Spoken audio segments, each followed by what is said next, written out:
Hey everybody, my name's Harrison. Welcome to the password management class here at Next Village. I know this is a topic that some people don't feel comfortable with or have a lot of questions around. So feel free to shoot me an email um, or reach out for some help and we'll make sure we get you some help. So a couple of things. I'm sure these apply to you, or at least some of these bullet points here. If you're constantly resetting your passwords because you forget them, or this is a common one, the notebook stuffed with passwords um, that's kept kind of next to your computer or somewhere not safe.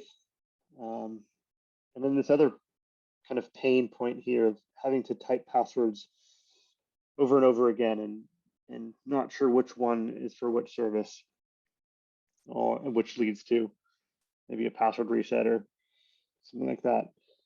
So we're going to cover a couple of these things today. Um, Average person has 100 passwords for their online accounts.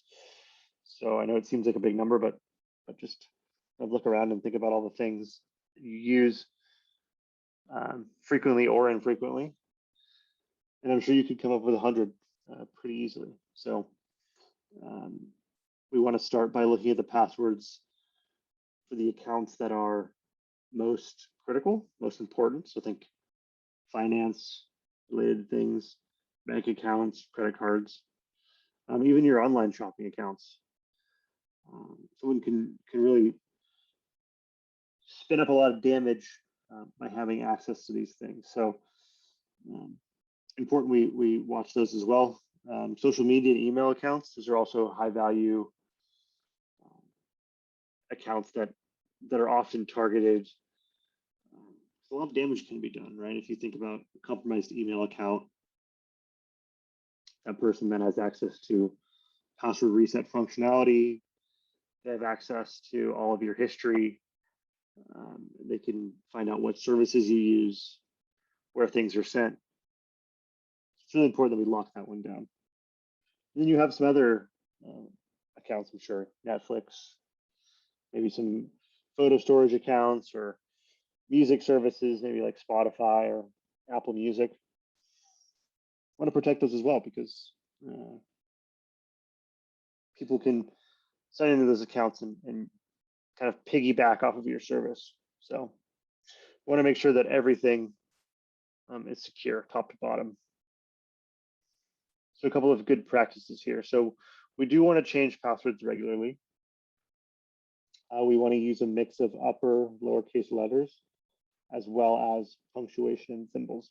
So a good rule of thumb for me is I always have a password that either starts or ends with a symbol, has one in the middle, and is a combination of alphanumeric. So that's capitalized letters as well as some numbers in there as well. Things you don't want to do, you don't want to use the name of the service that's the password's for, right? So if you have a Netflix account or let's say a Facebook account, you don't want to have Facebook inside of the name, right? You don't want to use something guessable, something that can be easily guessed based off of common information, right? No date of birth, no phone number, no addresses, things like that. Something that can easily be tied to you that could be a dead giveaway. And then I think most important here is you don't want to use the same password across all of your applications because if one is guessed, the whole thing is guessed. So if someone was able to access that one password, they're able to access anything that's using that password. And that can be very damaging. So some tips for making a safe password. This is a good one that a lot of people use. Replacing numbers or letters with numbers. So like every time you have an L, you're going to replace it with a 1. Or for example, this is a common one, the 3 for E. And so you see here, Rachel's password, she's going to replace the E with a 3 and an L with a 1. This makes it much harder to guess And she also threw in a capitalized number there. And this is another little mnemonic device some people use. For example, take this song, right? If you were to take the first letter of each of the words in this lyric, you have something that's extremely hard to guess, but it's easy to remember for you. And that's kind of the goal here, right? Something that's hard to guess, but easy to remember. And what does that look like for you? Maybe that's something like this. The best you can use is a random password that's generated through a password manager. So there's a couple of services, pretty cheap. Some are free, some are a low monthly fee, some of them are yearly fee. It just kind of depends, but here's some of the most common ones. 1Password, LastPass, and Dashlane. You go to 1Password, you can find it through Google. You'll hit here, you'll create an account. You get the first 14 days free. It supports all of the operating system, Mac, OS, iOS, like your iPhone, your Android, your Windows, even the Chrome OS. Anyway, so you go here, you'll sign up, you'll create an account. Very straightforward. It'll ask you to set what's called a master password. And this is kind of the keys to the kingdom. So you want to keep that nice and safe. And one thing you can do is you'll see as the setup goes along is there's a recovery code you're going to want to download. And I wouldn't print that out or anything. I would maybe take a picture of it on your smartphone, or well, only if your smartphone has a Face ID on it, or put it in a safe location. This is how you're going to recover your main account if you forget your master password. So I'm going to sign in here. And you'll see I'm going to go add a new vault, and I'll say my personal stuff. We'll create a vault. This is where all of your passwords are going to live. I'm going to say open vault here. And you can see your logins. I don't have any logins yet. You can create secure notes. You can even add your credit cards. This is something I use a lot because it's easier to just autofill my credit card. You know, when I need it, instead of tracking down my wallet, or if I'm sitting somewhere, you just grab my credit card number on the fly.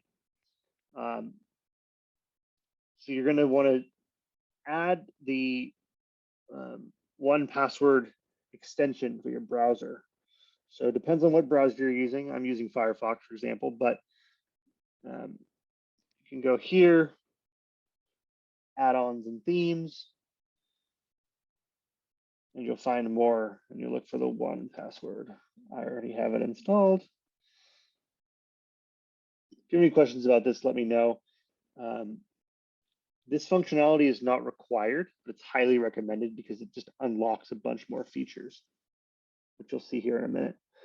So once I get that going, I'll be signed in to my account. See my vaults here. This is me, my vaults. I have nothing in here. Say, for example, I want to sign into my Gmail. Nothing to show yet. I haven't created anything. But you can see the icon. It's identifying this as a password field. So I'm going to enter a password here. Did I get that right? Oh.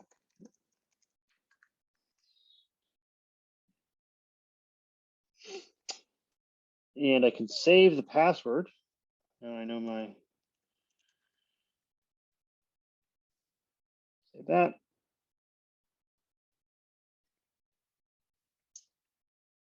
And now it's saved my username and password. And I can see that in here in my vault. I can see my Google save. Here's my username. Here's my password. And here's the website. So with the browser extension, what you can do is hit open and fill. and it will automatically enter that data. Let's try it again now that I'm not signed in. I have too many accounts here. But it's auto-filling the password. You can see it's saying identify this account. Here's the password. It's already signed in, and hit next. All right. Let's say I want to change my password. And this just applies to Google, but this same process will be across any sort of login. But when I go to change a password, it's going to say, hey, do you want to use a suggested password that's super strong, right? Look at this guy. Never going to guess that. You're never going to remember it either. But you can use 1Password to save this super complex password. And then it'll ask you to update the existing item. So it's saying, hey, I have a pre-existing entry. I see the password's changed. Would you like to update it? Yep, I'll hit update, change my password. Now that was changed. So something super strong is being held in 1Password, but I don't have to remember it. So you'll see again here, username, password. And then as you start entering things, you'll see here your vault filling up.